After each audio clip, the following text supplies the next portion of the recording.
Ladies and gentlemen, it appears as though there was a hidden feature within the Android 14 release for the OnePlus Open. Now, this actually does apply to some other devices as well, but I only have the OnePlus Open, so we're going to focus on that here today. This hidden feature is actually something I am extremely happy to see. I didn't think it was something that was ever going to happen, and I'm pretty excited about it.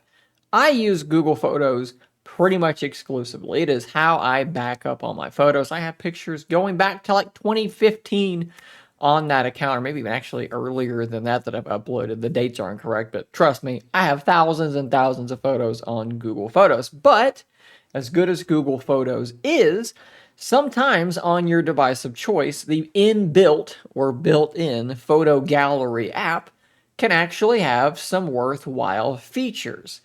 But what tends to happen for me anyways is I don't use them because I end up exclusively using Google Photos.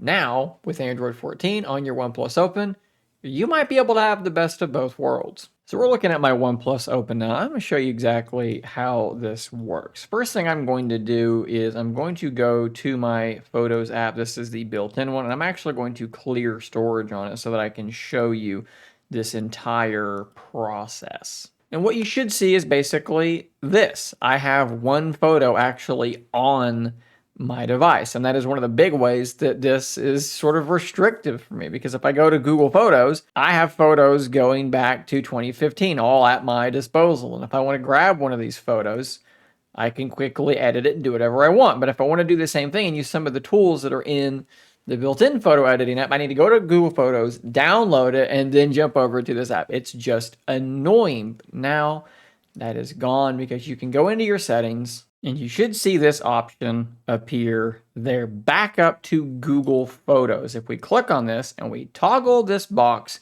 you're going to get this pop-up. Now, this kind of confused me at first, the download cloud data backup device only thing. Photos data has not been downloaded from HeyTap Cloud. Turn on backup to Google Photos anyways. I don't know what HeyTap Cloud is. Maybe this is an artifact of me running an Indian ROM or something like that. Maybe you'll see that, maybe you won't. But just click on backup device data only and then turn on backup in Google Photos. I don't know why it jumped me over to Google Photos. Let's go back. And back in this application, now what you will see is all of my photos from Google Photos are now here inside the stock gallery application. And what can you do with that? Well, let's jump into a photo and we should be able to immediately click on edit. It's going to automatically download that for me. So that does save that step of having to go into the Google Photos app and then back over here to do what I want to do. And you might actually want to do this because there are some interesting features in here. Like, how about this? If I long press on my dog here, it should, actually I gotta go out of the editor to do this for some reason, but it should cut him out of this photo. There we go. And you can then say that with no background. So that is a potentially pretty cool thing you can do. But if you jump in here, there are other things as well. Maybe you just prefer the way that they have their editor set up when you are doing your adjustments. You can add text, you can markup, you can watermark, you can pixelate. There's a retouch section as well, which I can show you in just a moment. I like the AI palettes as well. I cleared the data, so it is going to be reset. But you can use other photos that you have as a filter and then apply these filters to your pictures. And I think I've actually come up with some pretty good ones in the past by, again, using photos I took that had a cool palette and then making it into a custom filter. Let's go back and let's find a picture that has a face in it. There's one. I'm not sure if this is going to work or not, but we'll find out. Let's go into the retouch section. And yeah, there went. It's actually adjusting my face. It's making it skinnier. It's doing all sorts of crazy things too. But you can go in and you can do specific things like make my cheeks look smaller. I'm not really into this sort of thing, but it's there, right? It's built into the gallery app, and now it's going to be a lot easier to use. Personally, I'm a really big fan of this ability to cut things out from the background because I make thumbnails all the time. So that's pretty cool to be able to take a shot with another phone, potentially, grab my OnePlus Open, and it's there in my gallery app because it's in Google Photos, and I can then grab this and I can copy it, I can save it, and now it is there in really nice, high quality, ready to be used on a thumbnail. That is really quite cool. Let's see what it can do on a video. So when we pull this up, it is playing the video straight away. Let's jump into the editor. Once again, it's going to download that video, and I don't really know what this editor has in terms of videos, but we'll find out. So you can trim that way. You can actually crop the video. There's theming, so I guess these are like filters. Oh no, it's an actual...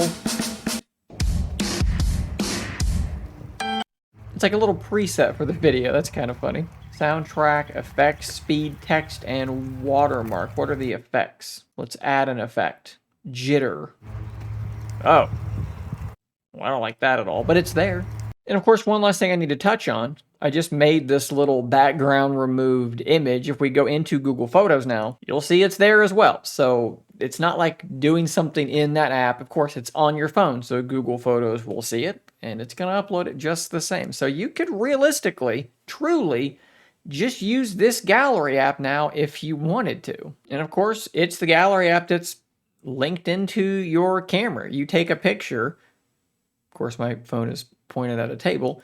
This is that gallery app, right? It's the one that your camera app actually goes into. So it does make some sense to want to use it. I think this is really cool. I would love to see more OEMs do this and tap into Google Photos in this way. If this is an option, everybody should probably have this as an option because so many people use Google Photos. So many people have all of their pictures and videos for a decade now on this Google Photos server. So being able to access that with the built-in gallery app, to me, takes that gallery app from being something that I'm going to forget exists and probably never use to something I might actually consider setting as my default gallery app. Now, of course, Google Photos, let's be honest, it has plenty of advantages in and of itself. Within its editor, there are things that you may have access to, like portrait blur, which I actually use fairly regularly. Magic eraser, that actually reminds me, I think that there is a magic eraser clone